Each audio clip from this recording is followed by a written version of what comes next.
chạp đi, tới chạp đi. Đã đọc cô. Chả đọc cô biết. Ai? Mũ đau không? Ngộ ngộ mày.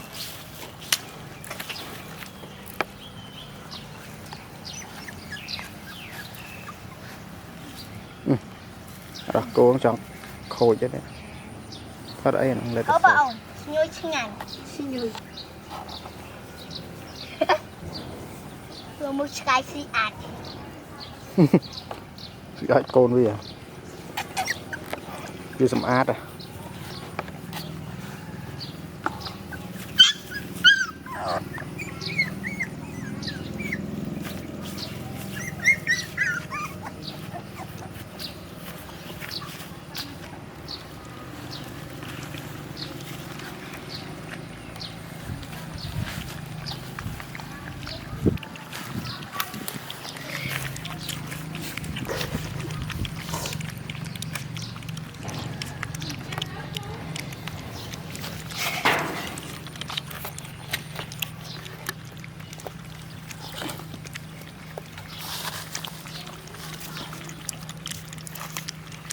À.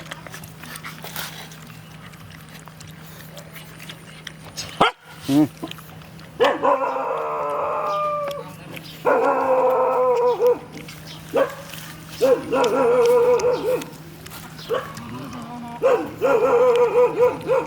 Này. Ăn rán thì mà đi học rồi. Người ta cho con vô đi. Hả? Nó vuông tay hả?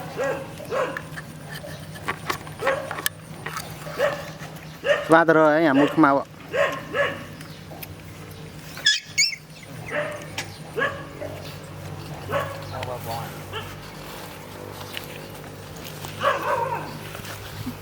Đâu ta thôi rất vạ rồi. Mình hát.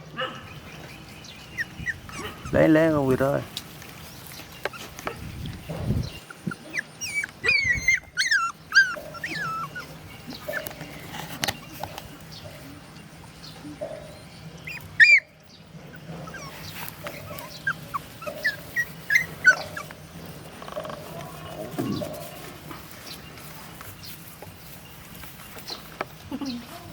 Đại tử chuồn xuống. Chắc là bốc. Chuồn. Lấy biết. Phải lật tăm rồi.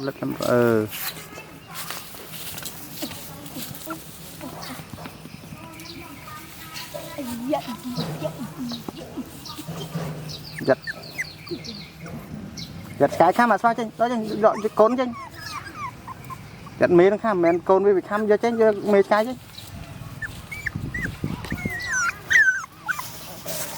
Đánh côn gì à? Men côn với bị khám là này.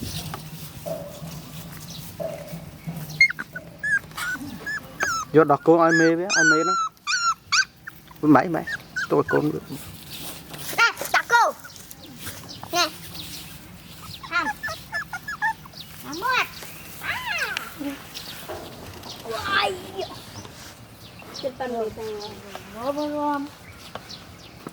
Bật nhẹ. Bật nhẹ.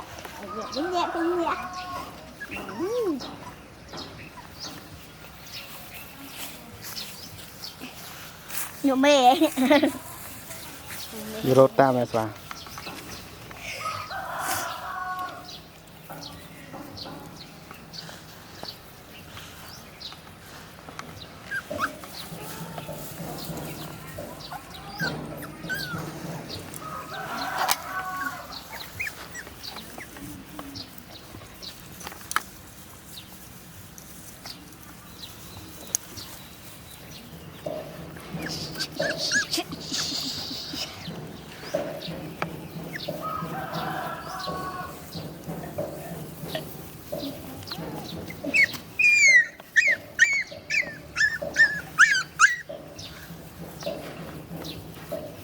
Đàn.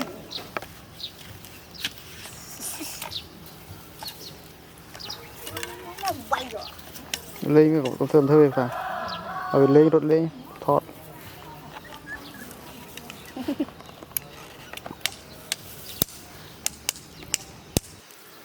Không thấy áo con cái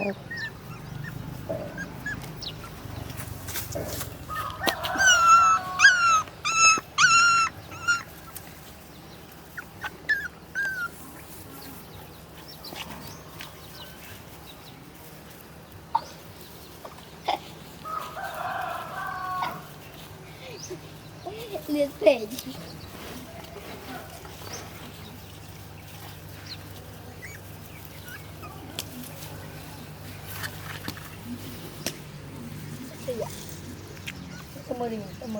Tao mơ bón này thì bón váy đi, thằng mơ nè.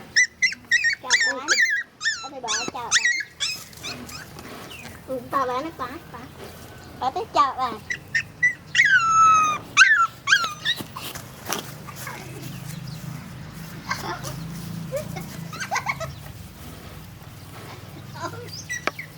Anh đang chơi như nào?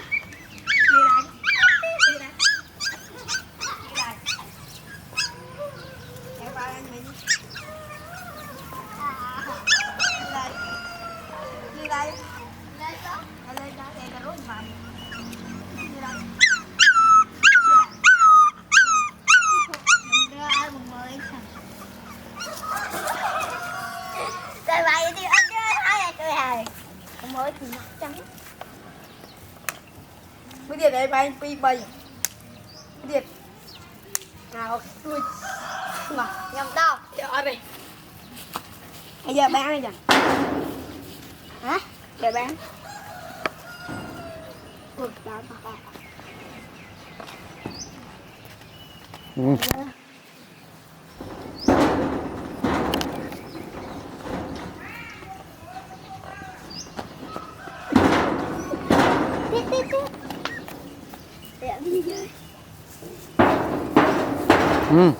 Không thơm lấy bộ bên nè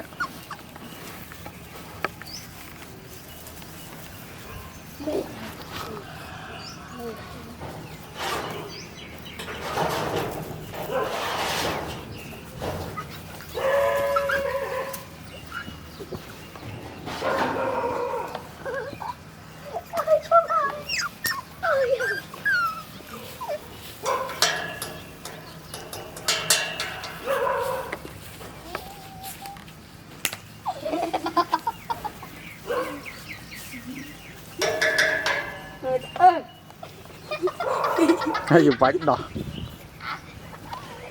người ta không bao nhiêu mà chơi nhỉ